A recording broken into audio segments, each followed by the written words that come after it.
Vous excusez pour le retard. Chers participants, bonsoir à vous tous et bienvenue au séminaire d'aujourd'hui sous le nom Consommateur citoyen et responsable du déjà-vu.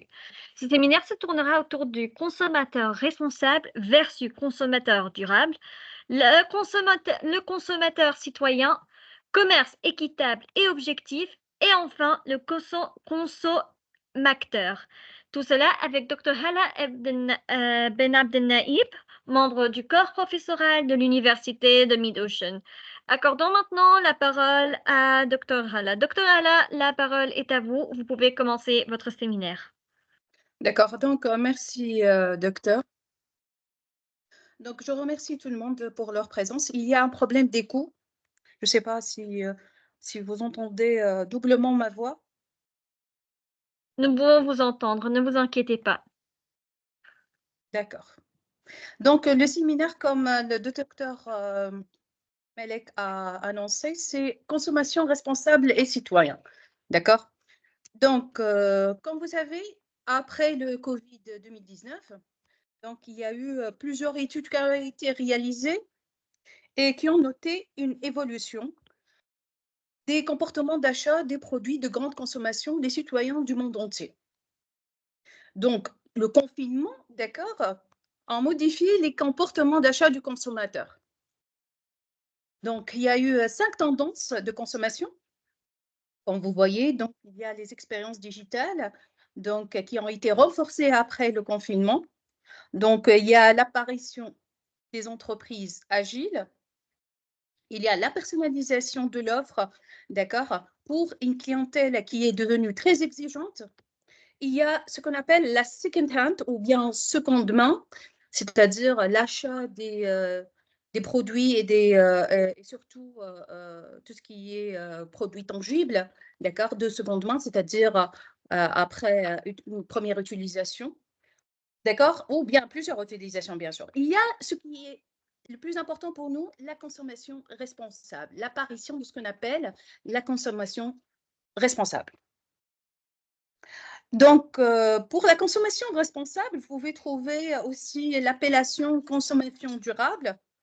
Donc, elle constitue un aspect, voire un indice de citoyenneté. Donc, l'acte de consommation permet aux citoyens de se prononcer et donc de façonner par ses choix, surtout, des pratiques environnementales, politiques, culturelles, sociales et économiques plus larges. Donc, ces choix, qu'on appelle les choix du consommateur, ont des implications, bien sûr, directes et indirectes sur sa communauté immédiate. Et ces impacts, ces impacts-là associés s'étendent également à d'autres lieux dans le monde. C'est pour cette raison qu'on appelle, d'accord, le consommateur citoyen. Hein. Donc, l'acte de consommation responsable permet à un individu de se considérer comme un citoyen engagé et surtout soucieux, non seulement de sa communauté, mais aussi du reste du monde, en tant que citoyen du monde. Tout comme il l'invite à contribuer à l'épanouissement des générations montantes et à venir.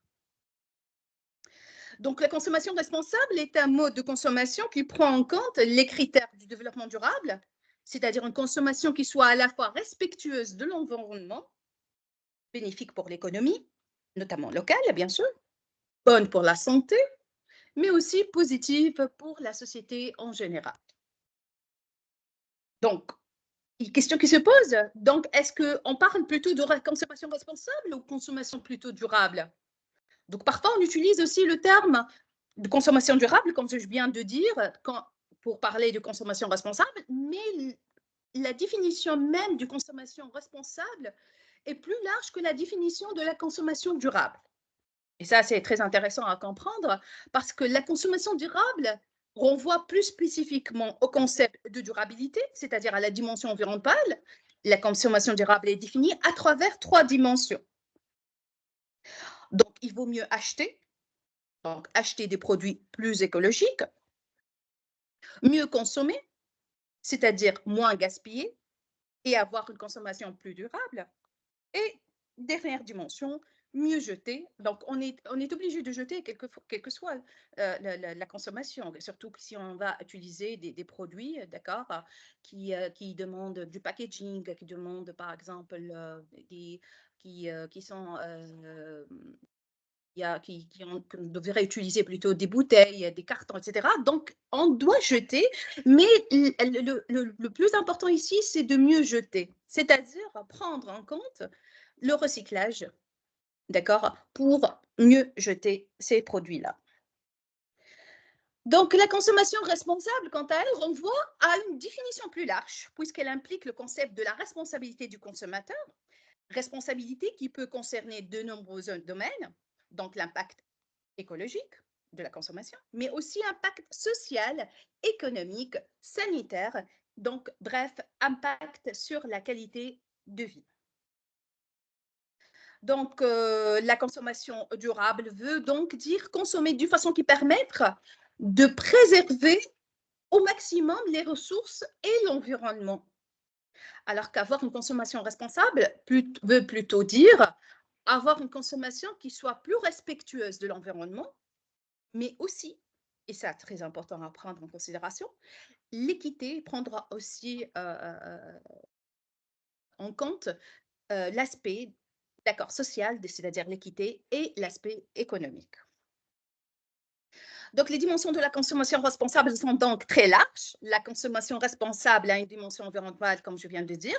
Par essence, la tendance de la consommation responsable est donc protéiforme. Sa définition dépend des critères choisis par les consommateurs et de leur sensibilité. On va voir ensemble quels sont ces critères qui devraient être choisis par les consommateurs.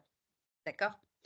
Donc, certains consommateurs responsables mettront l'action sur le côté écologique de leur consommation en tentant de choisir, par exemple, les produits de saison, les produits biologiques ou écologiques.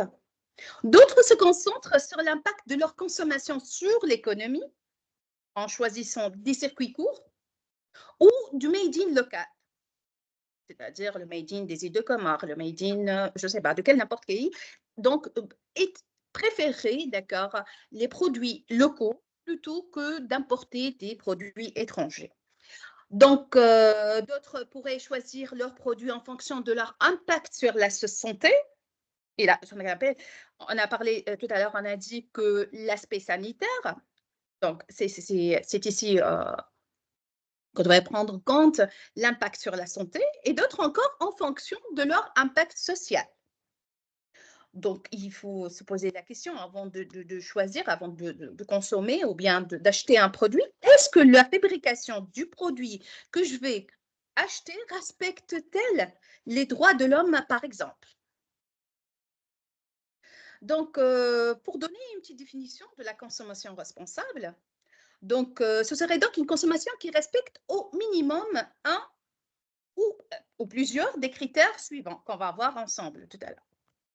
Donc, la consommation de produits plus écologiques ou en fonction de leur impact sur l'environnement, c'est le premier critère. Donc, en fait, on doit choisir des produits issus des filières certifiées, respectant l'environnement ou la biodiversité, des produits avec un bilan carbone faible, des produits biologiques, des produits qui préservent la qualité des sols, des airs, des eaux, de l'air et évite de façon générale les pollutions, la déforestation et l'épuisement des ressources naturelles. Et là, il y a une petite anecdote que je vais vous raconter. D'accord, dernièrement, j'ai vu que dans les pays africains, donc pour le problème de sécheresse, ils ont utilisé des méthodes qui sont traditionnelles. Je ne sais pas si vous connaissez ça, mais c'est la méthode traditionnelle des ailes. Je ne sais pas si vous connaissez cette méthode traditionnelle. Après, je vais reposer cette question, peut-être si vous connaissez cette méthode, d'accord, pour combattre la sécheresse. C'est reprendre, d'accord, des méthodes traditionnelles, d'accord, pour combattre la sécheresse et préserver le milieu naturel, d'accord. Donc, la consommation, un autre critère, la consommation de produits en fonction de leur respect des normes sociales et de leur impact sur les sociétés. Donc, privilégier des produits fabriqués dans de bonnes conditions de travail, Notamment, il faut savoir, il faut connaître si le travail a été fait par des enfants, donc respect des horaires et des conventions internationales sur le travail. Et là, vous avez entendu parler de l'entreprise Nike, donc elle a été boycottée par beaucoup d'utilisateurs, d'acheteurs, parce qu'ils ont découvert qu'ils utilisaient des enfants dans leurs usines, surtout en Asie. Donc, Nike a essayé de changer la donne en mettant en avant des campagnes publicitaires pour combattre cette image très néfaste pour l'entreprise Nike. Donc, des produits aussi fabriqués dans le respect des normes éthiques, donc surtout problème de corruption. Des produits fabriqués en coopération avec les communautés locales, en respectant leur mode de vie, leur mode de vie. Donc, on parle ici du commerce équitable et on va voir tout à l'heure c'est quoi le commerce équitable. Donc, la consommation de produits plus sains, respectant les normes sanitaires à notre critère. Donc, ce sont des produits sans phtalates, sans bisphénol, sans produits toxiques, tout simplement, réputés dangereux pour la santé. Donc, produits aussi sans pesticides ou sans intrants chimiques. Produits fabriqués en respectant les normes d'hygiène. Donc, des produits alimentaires ayant une composition nutritionnelle plus saine. Donc, ce sont des critères qui sont très importants pour avoir une consommation responsable. D'accord, un autre critère, c'est la consommation de produits ayant un impact économique positif, c'est-à-dire privilégier des produits fabriqués localement via des circuits courts. Vous connaissez les circuits de distribution courts, directs ou indirects, je ne sais pas. Donc, si vous avez vu ça dans d'autres matières, donc il y a le circuit extra court, il y a le circuit lent, d'accord, où il y a plusieurs intermédiaires entre l'acheteur et celui qui vend le produit.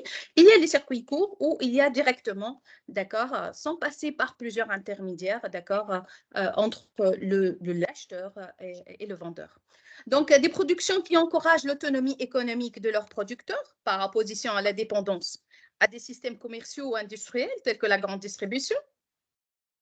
Des produits créant plus d'emplois, d'insertion économique et sociale pour les travailleurs. Des productions favorisant tout simplement aussi la qualité de vie au travail des salariés. Donc, il y a un autre critère aussi qui est important, la consommation de produits fabriqués dans des conditions respectant certains principes éthiques et moraux. Donc, le respect du bien-être animal, et vous voyez, on voit très fréquemment sur les emballages des produits. Le produit n'a pas été testé sur les animaux. Il n'y a pas eu de test sur les animaux pour voir si le produit il est bien ou non. Donc, ici, pourquoi? Parce que les consommateurs qui sont responsables essayent de boycotter, d'accord, ces produits qui ne respectent pas le bien-être animal. Donc, le respect de l'équité, des libertés individuelles, tout autre principe contribuant au développement de l'intérêt général. Donc, un autre volet important de notre séminaire aujourd'hui, c'est le consommateur citoyen. Donc, consommer citoyen, c'est prendre conscience que nos achats ont des conséquences sociales, économiques et environnementales.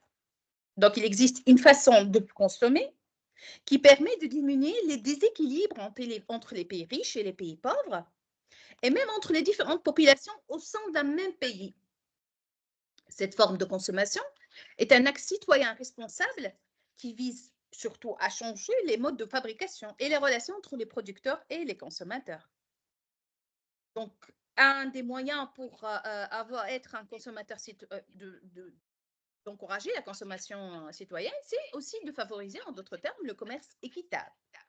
Donc, consommer citoyen, c'est promouvoir le commerce équitable, d'accord? Il s'agit d'une alternative efficace pour réduire les inégalités entre les pays, d'accord, et valoriser le travail des producteurs et les plus défavorisés. Dans le contexte de mondialisation, les petits producteurs et artisans du Sud sont soumis à une pression extrême des lois du commerce. Favoriser donc le commerce équitable, c'est équilibrer les échanges commerciaux internationaux et redonner aux petits producteurs une place sur la scène mondiale. Donc, vous voyez que dernièrement, on voit les grandes entreprises et multinationales qui essayent de dévorer les petits producteurs, donc surtout quand ils arrivent dans des pays comme les pays africains, donc, ou bien les pays les moins défavorisés, entre guillemets, ils essayent de mettre la pression sur les producteurs locaux. Donc, il faut encourager le commerce équitable pour contrebalancer, d'accord, les pouvoirs de ces multinationales et ces entreprises internationales qui essayent de dévorer les marchés locaux. Donc, redonner aux petits producteurs une place sur le scène mondial en leur permettant de vendre un ou des produits issus de leur pays d'origine.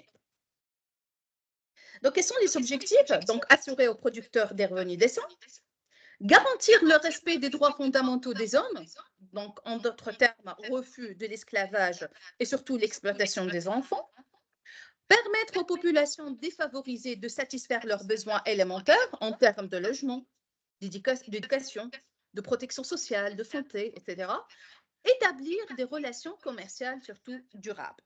Donc, en échange, les petits producteurs locaux s'engagent aussi parce qu'il n'y a pas que juste, il faut les redonner, d'accord, favoriser et de redonner l'environnement propice, adéquat pour ces producteurs locaux, mais les producteurs locaux,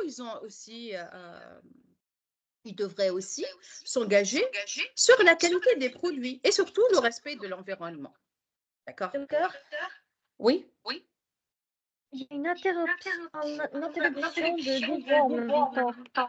Oui, j'ai dit dès le départ, j'ai ce problème. Ah, d'accord. Si vous pouvez essayer de sortir, de revenir à nouveau, peut-être Ok. que ça se D'accord. fixera, peut-être. D'accord. OK, on essaye.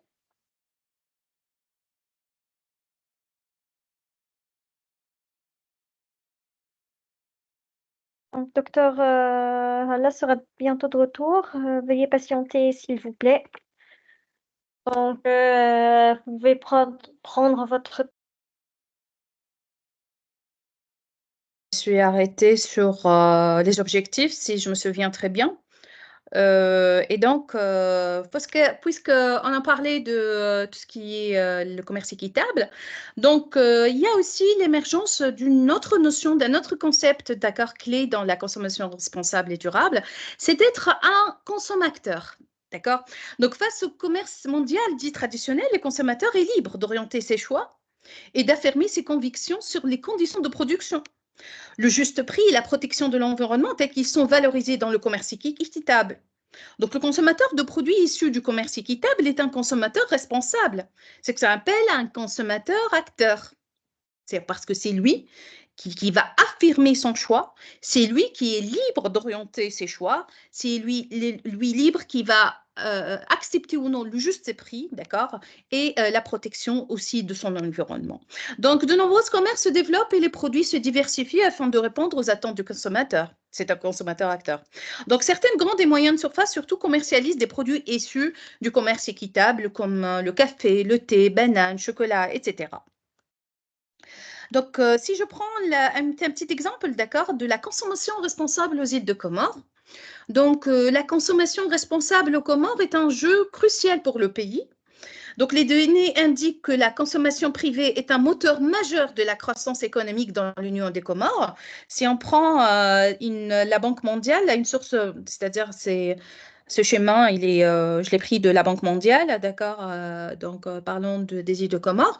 On voit que les sources potentielles de consommation, de croissance, on voit les investissements, on voit les exportations, et les sources actuelles maintenant de croissance, on voit la consommation privée.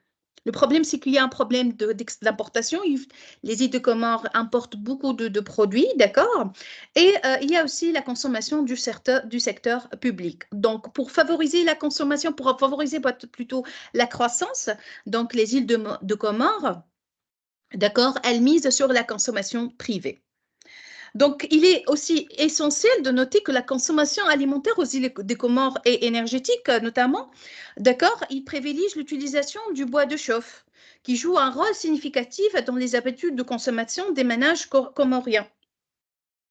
Donc, l'utilisation de bois de chauffe, c'est vraiment très important pour les Comoriens, d'accord? Et il y a un impact direct sur les habitudes de consommation des ménages. Donc, aussi, il y a dans ce slide, il y a plusieurs d'accord, données quant au l'approvisionnement en énergie primaire des Comores. Donc, il y a deux principales sources d'énergie. Il y a la biomasse, la végétale et lineuse. Donc, environ 95% de la demande nationale est utilisée pour les ménages. Donc, il y a aussi les autres sources d'énergie, électricité, gaz et butane, et une part négligeable qui ont une part négligeable de 2%. Donc, la consommation, elle est plutôt, d'accord, surtout les sources énergétiques, elle est plutôt basée sur la biomasse végétale et laineuse. Donc, c'est très important parce qu'il n'y a pas de raffinerie de pétrole dans le pays. Et donc, tous les produits pétroliers, y compris l'essence, le carburant, acteurs et les kérosènes doivent être importés. Il a le problème d'importation, comme je viens de vous parler, d'accord, pour les îles de Comores. Donc, les Comoriens doivent avoir leur suffisance, d'accord, en matière énergétique pour pouvoir faire face à ces problèmes d'importation pour la croissance du pays, pour favoriser la croissance du pays. Donc, le pays fait face à d'autres défis aussi liés à la sécurité alimentaire et la santé publique, donc qui nécessitent une approche intégrée pour promouvoir une consommation plus durable et éthique.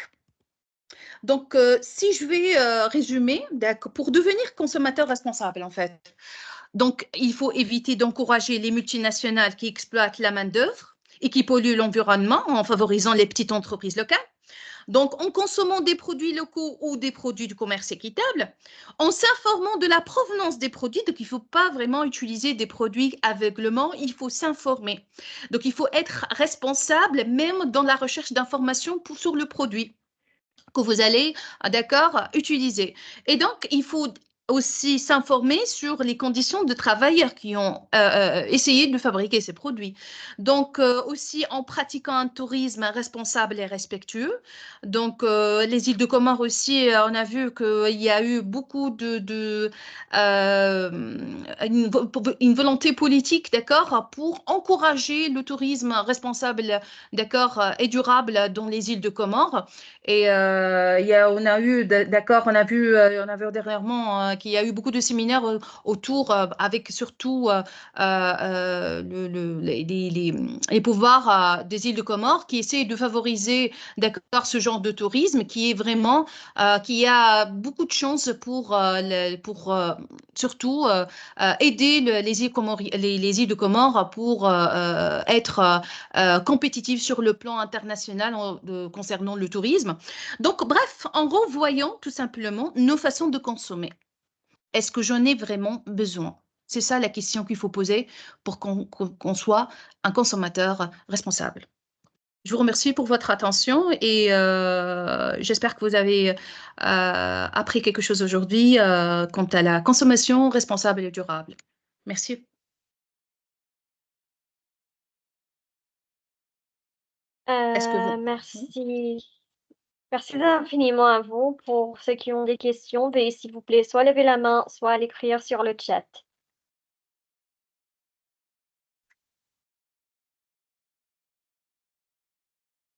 Donc, pour ceux qui ont des questions, vous pouvez soit lever la main, soit l'écrire sur le chat. Vous pouvez arrêter le partage d'écran, docteur. D'accord, parfait. Est-ce que je pourrais poser la question moi-même aux intervenants, c'est-à-dire aux étudiants présents? Oui, bien sûr. D'accord. Donc, si demain, vous allez être, d'accord, c'est surtout, je parle des îles de Comores.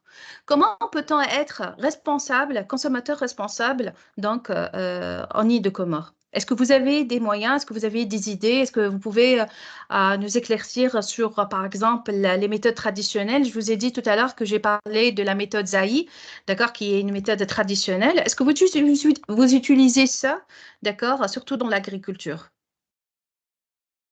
Donc, je ne sais pas si vous connaissez le mécanisme de Zaï, c'est de concentrer l'eau et le fumer afin de favoriser la croissance des cultures, surtout dans un contexte où la pluie elle est très rare. Donc, il faut creuser manuellement, d'accord? Alors, nous avons Euh, Azra. Azra, la parole Ah est oui, à vous. Asra. Oui, bonsoir. Bonsoir. Bonsoir, Madame Malak. Bonsoir, Docteur Hilab. Merci beaucoup pour Azra, cette la parole est à vous. présentation. Bonsoir, Vous bonsoir. m'entendez? Oui. Justement, je voulais vous poser la question concernant cette méthode que vous avez évoquée parce que je ne la connais pas. Si vous pouvez nous donner plus de détails sur cette méthode. En fait, c'est une technique, d'accord, qui est utilisée et qui consiste à creuser manuellement, d'accord, des cuvettes de à peu près de 10 à 15 centimètres de profondeur, d'accord, en saison sèche surtout. Donc, la terre est excavée et mise en croissant en aval de la cuvette de manière à faire un obstacle à l'eau de ruissellement pour ne pas avoir, d'accord, pour que les eaux soient, on peut retenir les eaux pour qu'ils ne puissent pas, d'accord, s'échapper ou s'évaporer avec la sécheresse. Donc, ça aide, d'accord, d'avoir, c'est une technique qui est ancienne, qui n'est pas nouvelle, mais dernièrement, avec la sécheresse et le problème, d'accord, de, de, de culture, surtout d'agriculture dans les pays africains, ils ont utilisé cette méthode pour faire face à la sécheresse. Vous pouvez aussi, elle a été surtout utilisée à Burkina Faso. D'accord? Vous pouvez faire une petite recherche sur Google pour voir que les trous qui sont creusés pour retenir l'eau. Mais c'est un moyen, d'accord? Revenir aux méthodes traditionnelles, d'accord, pour faire face à la sécheresse. D'accord, merci beaucoup. Je pense que Merci. c'est presque la même méthode. J'ai vu, il y avait une entrepreneur, je ne sais plus c'était quel pays, je ne sais pas si c'était au Sénégal, mais elle avait utilisé des pneus. Elle avait utilisé des sortes de pneus pour recycler, déjà pour recycler, mais aussi pour retenir justement l'eau. Ça permettait justement de... Oui, oui, oui, mais dans cette méthode, les AI, c'est pas vraiment utiliser du caoutchouc, mais plutôt de creuser soi-même les trous, hein. D'accord, oui, d'accord. D'accord, Merci beaucoup. d'accord. Oui. Merci, merci à vous. Super. Pour ceux qui ont des questions, vous pouvez soit lever la main, soit l'écrire sur le chat. Vous pouvez arrêter le partage d'écran si vous avez terminé, docteur. D'accord, Farhad voilà. Salami, la parole est à vous.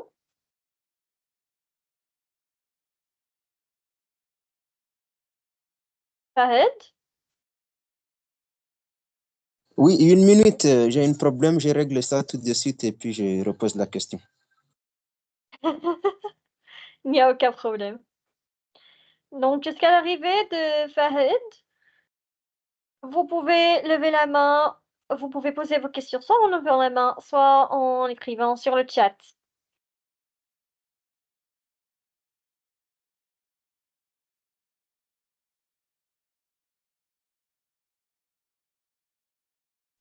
Oui, Khaled, la parole est à vous.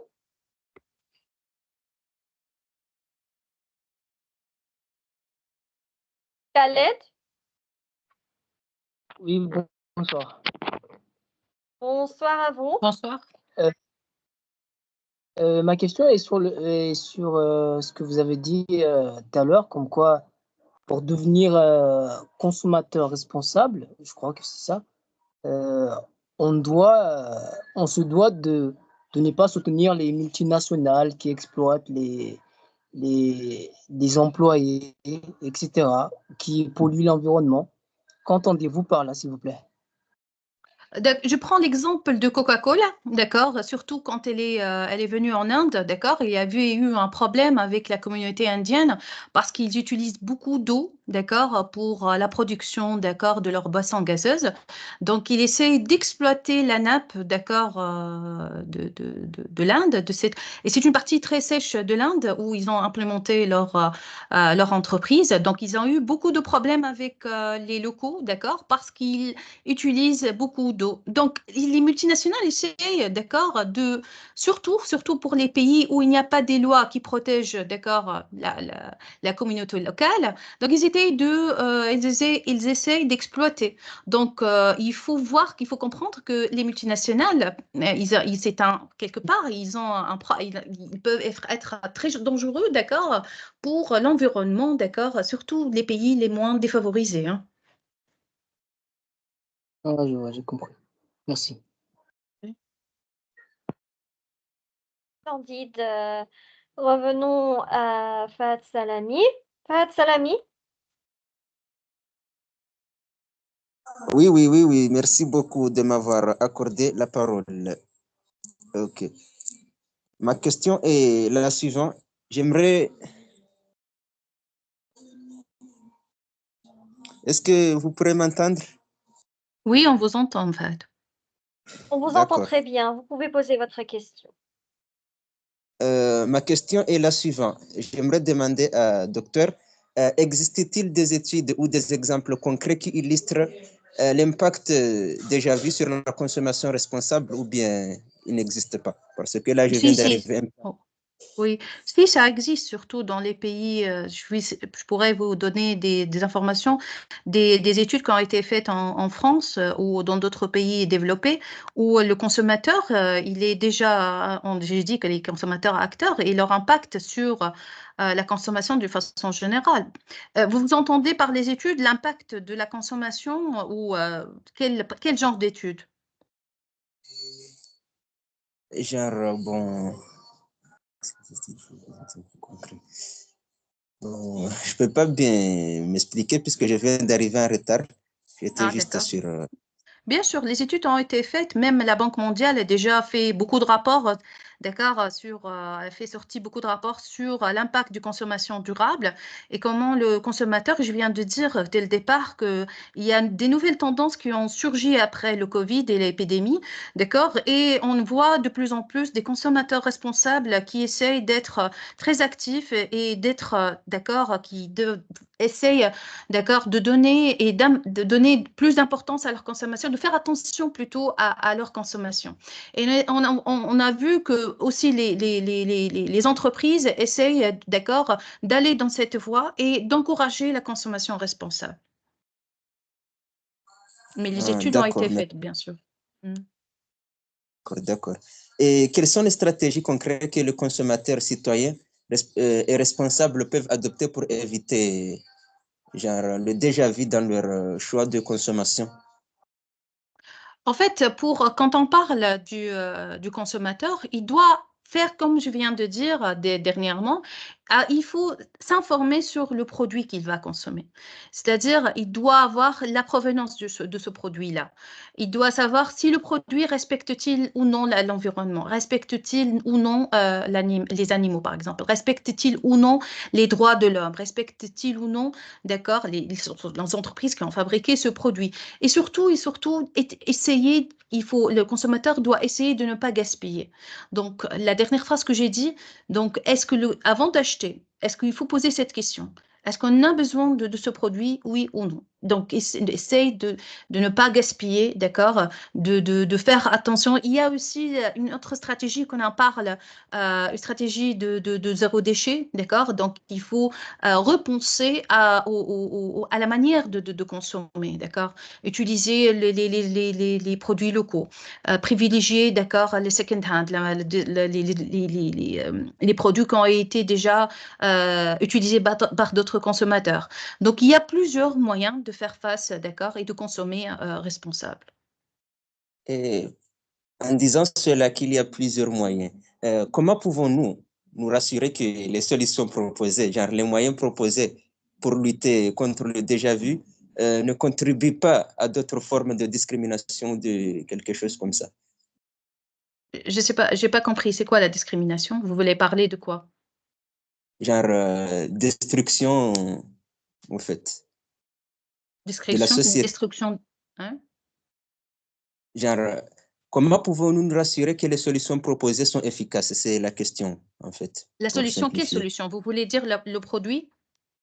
Oui, que nous consommons ou les trucs là, bon, les produits que nous consommons suivent des normes normales pour qu'il n'y ait pas de pollution, en fait, ou bien Par quelque chose exemple, de... oui, si vous allez opter pour le local, vous connaissez la provenance du produit, oui ou non?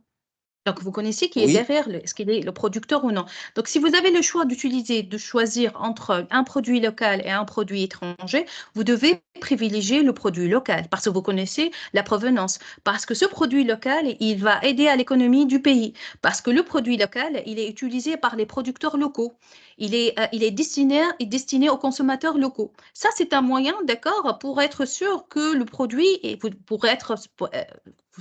vous allez être sûr que vous allez consommer responsable parce que vous connaissez la provenance du produit, vous connaissez qui produit ce bien, vous connaissez l'historique de ce produit-là. C'est un des moyens très intéressants, d'accord, pour lutter contre le problème d'information sur le produit. Si vous ne connaissez pas la provenance du produit, si vous ne connaissez pas qui va produire, donc il vaut mieux privilégier le produit local.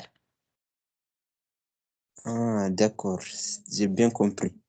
Ma D'accord. dernière question, en tant que des débutants bon, dans cette nouvelle notion, quels conseils pourriez-nous nous donner pour qu'on puisse bien appliquer la consommation durable, en fait? La consommation Oui. citoyenne est responsable. Donc, j'ai donné plusieurs critères pour consommer, d'accord, d'une façon responsable. Donc, il faut penser, comme je viens de dire, il faut penser à plusieurs volets.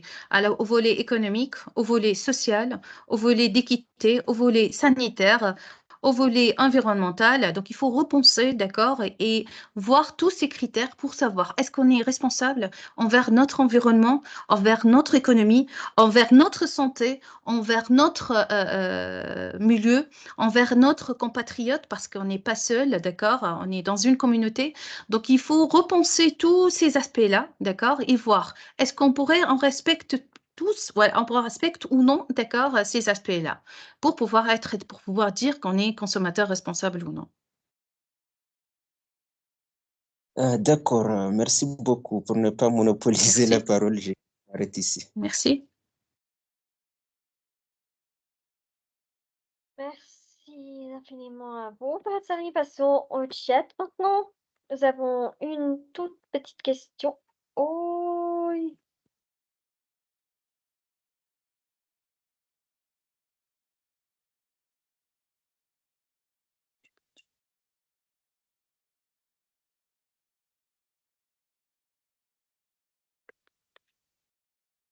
Oui, pour la question pour le cas du bois de chauffe, parfois c'est nécessaire parce que justement on n'a pas encore trouvé d'autres moyens de combler. Oui, en fait, c'est un moyen très intéressant, d'accord, pour utiliser parce qu'il y a un problème, d'accord, avec vous n'avez pas les îles de Comores n'a pas de suffisance, d'accord. Des produits énergétiques. Donc, non, j'ai dit que c'est bien, d'accord, parce que la consommation, elle dépend de ça. Donc, mais par contre, il y a le problème, quand vous avez dit, monsieur, c'est Hazza plutôt qui a posé cette question. Il y a un problème de déforestation, exactement. Donc, il faut être plus responsable, d'accord, pour le problème de gaspillage. Donc ici, il faut lutter contre la déforestation, d'accord? Mais il faut aussi, d'accord, trouver d'autres moyens, d'accord, pour faire face, d'accord, à l'utilisation excessive de ces énergies-là. On peut utiliser aussi d'autres énergies renouvelables, d'accord, qui peuvent être un excellent moyen pour faire face au problème de déforestation, d'accord, et utiliser surtout le bois de chauffe, d'accord? splendide. Passons à Mustapha. Mustapha, la parole est à vous.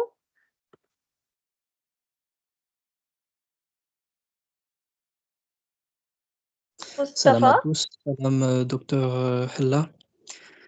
Bonjour. Oui. Ma question est la suivante. Y a-t-il des conventions internationales, des lois, des institutions internationales qui protègent les pays, les petits pays comme le nôtre contre ces produits qui ne suivent pas l'éthique, par exemple? Vous savez, l'objectif de la consommation responsable, d'accord, c'est de miser sur le consommateur lui-même pour qu'il soit conscient de lui-même. D'accord? Donc, au lieu de dépendre des lois, au lieu de combattre, d'accord, par les lois, qui est vraiment, quand on parle des pays défavorisés, d'accord, où vraiment il n'y a pas de poids d'accord, de ces pays contre les multinationales, etc. Ici, la consommation responsable, elle mise sur le consommateur lui-même plutôt que sur les lois. Quand vous, monsieur, et d'autres personnes, quand ils vont être consommateurs responsables, c'est-à-dire quand ils vont se réunir, c'est une force. C'est plus fort que les lois. C'est plus fort que les conventions. D'accord? Et là, il faut faire attention parce que, en fait, comme j'ai dit dans la présentation, donc, maintenant, les tendances, d'accord, les entreprises, quand ils ont découvert, d'accord, que le consommateur il est devenu responsable, ils ont essayé, j'ai donné l'exemple de Nike, ils ont essayé, il n'y a pas de loi qui a été, parce qu'en fait, il y a l'exploitation, il y a un problème de travailleurs mineurs, il y a un problème d'exploitation, d'esclavage, mais la force, ce n'était pas pour les lois qui ont été préforées, ont été mises en place, mais la force revient aux consommateurs eux-mêmes qui sont responsables, qui ont essayé de changer la donne, d'accord? Et les entreprises, quand ils ont vu que les consommateurs ont boycotté la marque, d'accord? Ils ont essayé, d'accord, de changer de leur politique. Donc, on peut contourner les lois, mais on ne peut pas faire face à un consommateur responsable qui est conscient et qui boycotte un produit qui ne respecte pas, d'accord, tout ce qui est les critères que je viens de vous étaler. Vous comprenez? Donc, ici, ce n'est pas les lois qui sont les plus importantes, mais les plus importants ici, on mise ici sur la responsabilité du consommateur. Même si c'est les lois, il est là, il y a toujours un moyen de les contourner. Mais le consommateur, quand il est responsable, quand il va boycotter votre produit, il n'y a aucune loi qui l'oblige à consommer le produit. Hein. Oui, Vous d'accord, tout comprenez à fait. le point? D'accord, merci. Merci.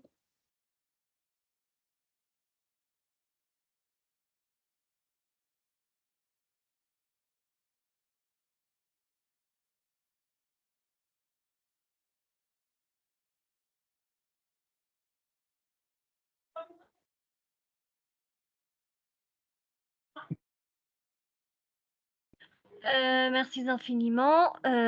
Passons maintenant à Khaled.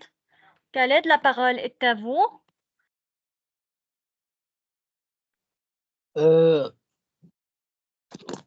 Vu qu'ici on parle de prise de conscience sur ce qu'on doit consommer, sur ce qui respecte les règles, l'éthique, la religion, etc., je pense que je voulais savoir, par exemple, un pays comme le nôtre, aliéné par le mode occidental et encore de plus en plus de parents qui éduquent leurs enfants à ce mode-là, est-ce que ça serait bienvenu? En fait, c'est une idée que je propose.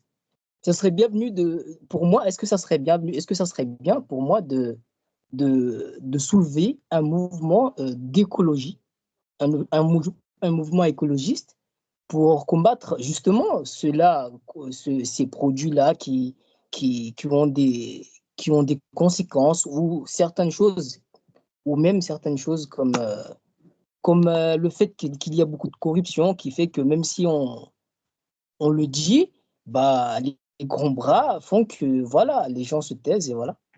Est-ce que ce mouvement serait le bienvenu pour justement combattre cela?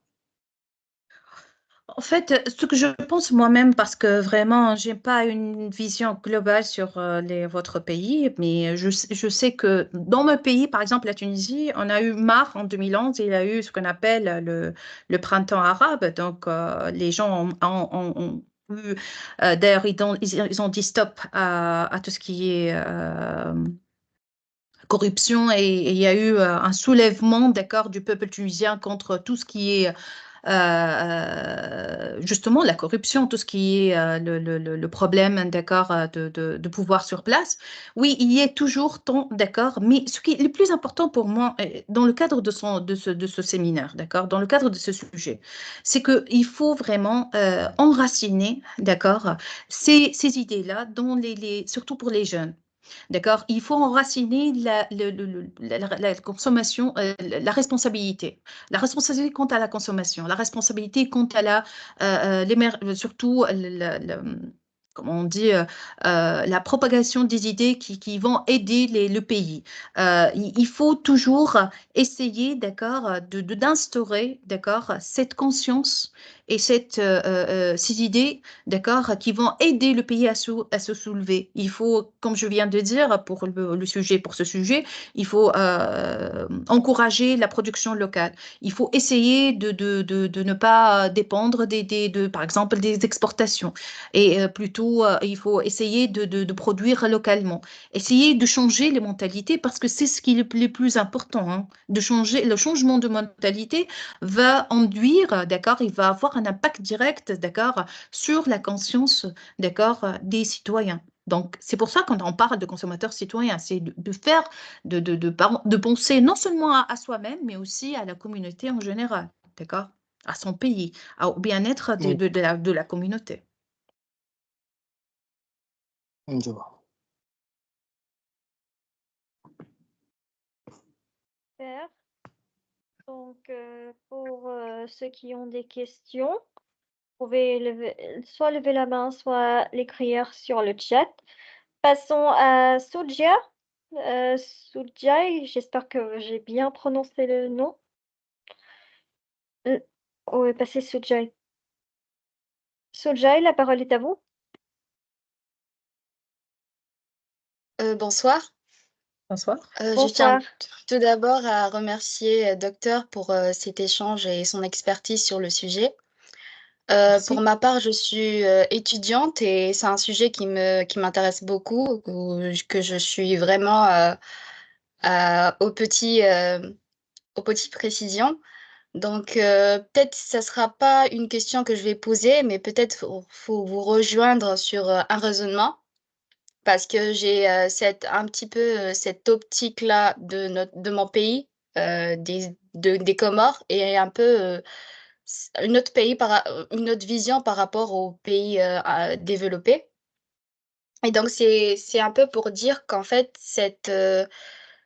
nous sommes tous, enfin, les jeunes, que ce soit les jeunes, les étudiants, ceux qui sont un peu, qui ont un peu des connaissances par rapport au sujet de la responsabilité qu'on a par rapport à l'évolution de l'écologie et toutes les conséquences et l'urgence qui est actuellement de pouvoir fournir des idées ou des projets pour pouvoir changer et changer notre mode de vie.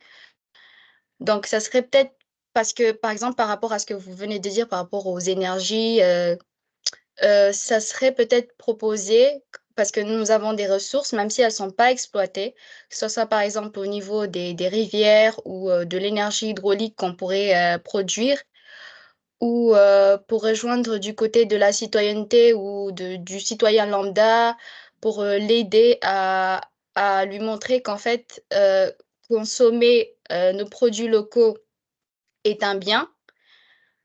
Ça serait peut-être commencer aussi par leur expliquer en fait que ce soit par exemple le couturier ou que ce soit une personne qui a une boutique, des petites boutiques qui sert des produits qui ne sont pas locaux, c'est aussi apporter en fait des idées qui pourraient l'aider à changer un peu cette mentalité-là.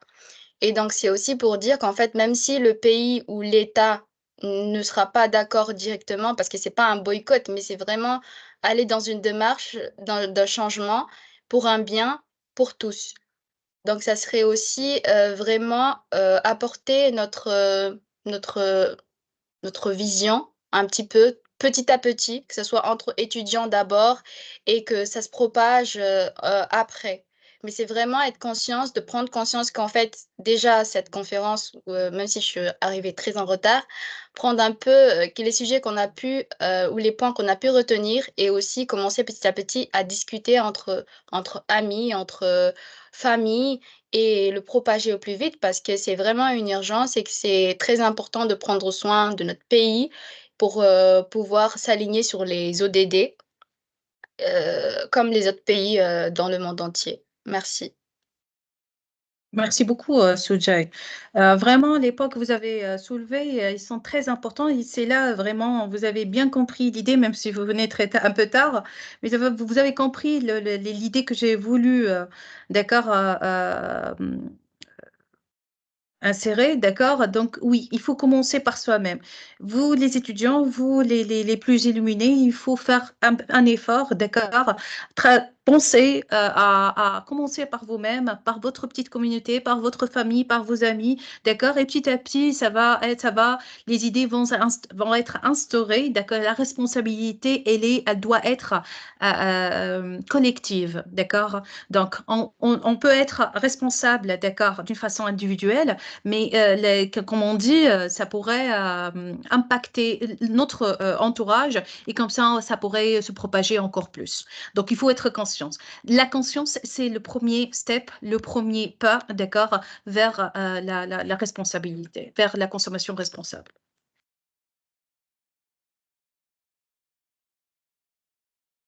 Super.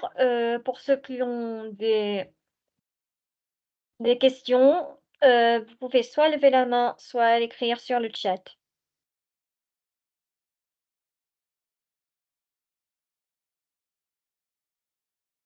Donc, vous n'avez plus de questions?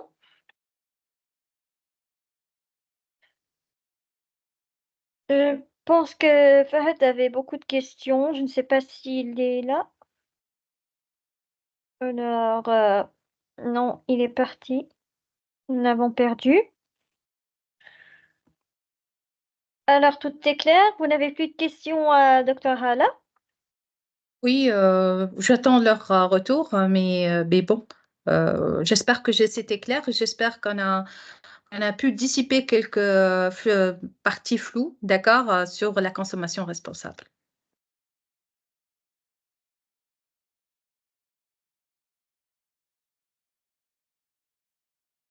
Plus de questions, vous êtes sûr?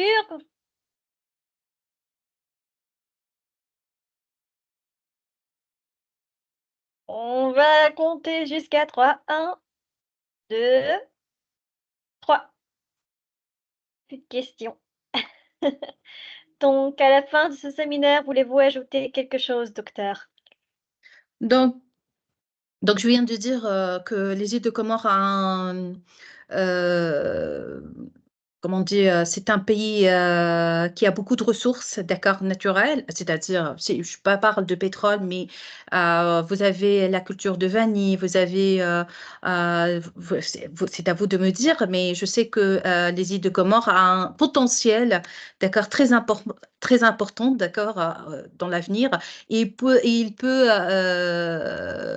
avoir beaucoup d'évolution grâce, d'accord, surtout aux jeunes et grâce aux personnes qui vont être, voilà, qui doivent être, sûrement, hein, il y a des personnes qui sont soucieuses de leur pays. Et je crois que les îles de Comores ont un avenir, comme tous les pays africains, de progresser et d'avoir un meilleur avenir.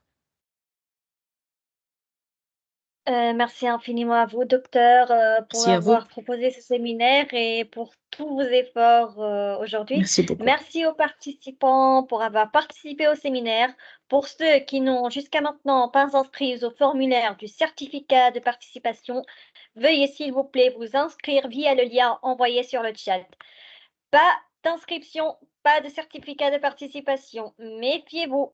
Vous pouvez également suivre les dernières actualités concernant les séminaires, formations, ateliers, les compétitions et également l'inscription au programme d'études de l'université via le compte officiel de l'université sur Facebook, le site officiel de l'université ou encore à partir du groupe WhatsApp des activités étudiantes. Merci à vous tous et nous vous verrons, Inch'Allah, dans notre séminaire ou encore la semaine prochaine, le lundi, avec Dr Nusaïba Jaafar ou encore le vendredi sur comment relater une histoire captivante avec votre CV, avec l'expert des ressources humaines, Patrick de Canada.